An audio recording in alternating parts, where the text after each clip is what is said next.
Paano nga ba matutunan si Fanny? Basically, si Fanny ang tinaguri ang hardest to use hero in Mobile Legends. Kaya kung gusto mo talagang matutunan si Fanny, kakailanganin mo ng malinaw na guide sa mga step by step na dapat mong gawin. Sa video na ito ay ituturo ko ang pinakamahalagang dapat mong gawin pag nagsisimula kang mag-aral ng Fanny. Okay guys, let's go!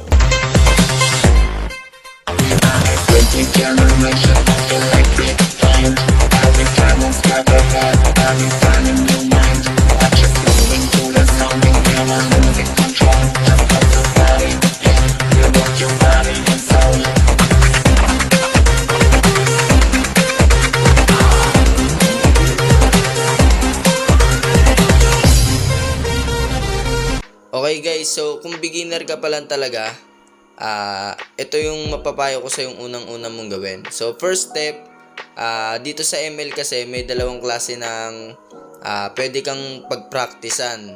May lugar dito na pwede kang pagpraktisan, yung training camp at saka dito sa custom.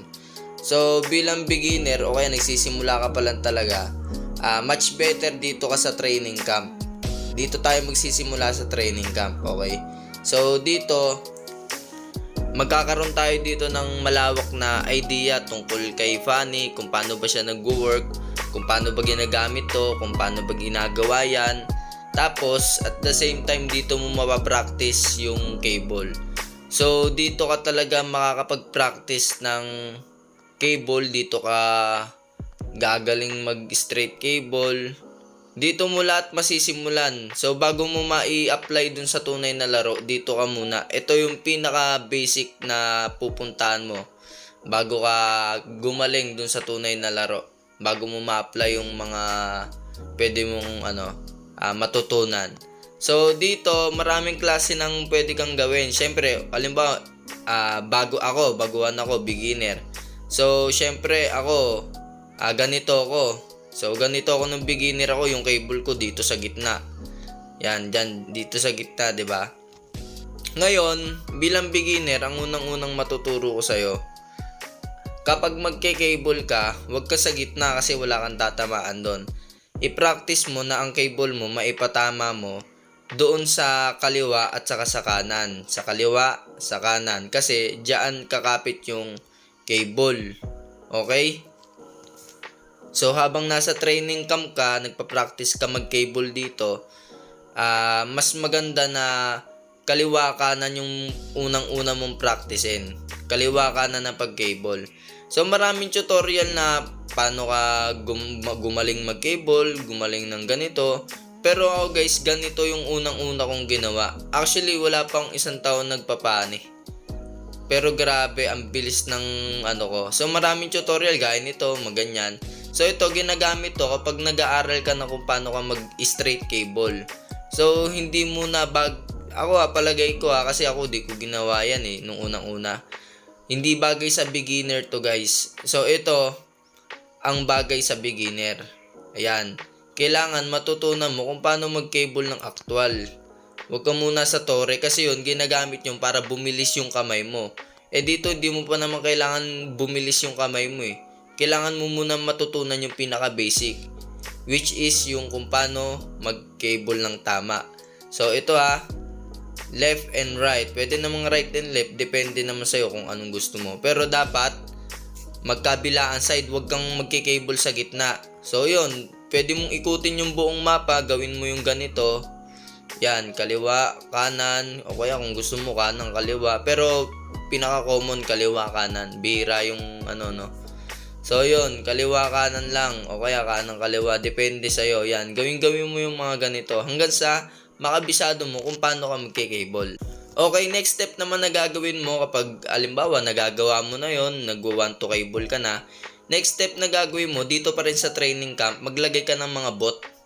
So, pwede sa mid lane o kaya kung saan mo siya gusto ilagay. Tapos, tamatamaan mo siya. Mag second skill ka, tapos tamatamaan mo. Dito, kailangan mong matutunan kung paano ba magpatama sa kalaban. So, pwede ka maglagay ng bot kahit saan mo gustong ilagay. Pwedeng dito, pwedeng dun sa doon, pwedeng dito, doon. o kung saan mo gustong matutunan na basta kung saan mo siya gusto ilagay. Tapos pag nakukuha mo na si Pani kung paano siya nagwo-work, pwede ka nang pumunta dun sa custom. So dito sa custom guys, dito natin dito parang totoong tao na yung kalaban natin dito.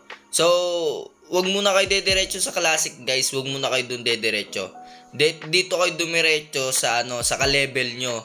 So syempre bago ang Pani ka pa lang mas magandang i-apply mo muna yun sa mga AI. Kasi kagaya ko, diretso classic ako nung dati.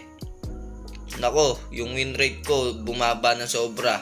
Kaya naman sinasabi ko o sinasuggest ko na dito ako muna. Kasi subok ko na guys danas ko na So, may mga pagkakamali na dapat itama. So, at least maturo ko yung dapat na talagang gawin. So, dapat dito ako muna sa versus AI. Kasi pag nag-classic ka, may ibang tao din nagpapa-win rate. Tapos ikaw, bonak ka. O, diba? Na-trash to ka pa. Tapos, bagsak pa win rate mo. Gaya ko, bagsak win rate ko. Pero ayos lang. Di ko pa rin pinagsisisihan nyo. Kasi, tsaka guys, mahirapan kasi kayo. Di kayo gagaling agad sa classic. Di nyo agad matututunan yung dapat nyo matutunan. Kasi, malalakas yung kalaban, marurunong sila. So, di ka makakasabay kasi bona ka magpani. Pang AI ka lang O, diba? Dito ka muna sa AI. So, dito mo naman maaaral kung paano pumatay. Kaya, sinasabi ko dito ka muna bago ka pumunta sa actual na laro, sa classic. Kasi doon, tunay na tao yun Dito ka muna, aralin mo muna kung paano pumatay dito. Dito kasi, tunay na computer yung kalaban mo dito. So, kapag alam mo na paano pumatay dito, dito ka na sa classic. Saka guys, sobrang laki maitutulong talaga sa'yo na itong versus AI na to. Kasi dito talaga matututunan mo talaga kung paano pumatay, kung paano yung gagawin sa ganito, sa ganitong sitwasyon. So, dito ka rin makakapag-practice kasi parang classic na rin to Parang tunay na tao na rin kalaban mo dito kasi gumagalaw na sila So, dito, maaral mo nga kung paano pumatay paulit-ulit.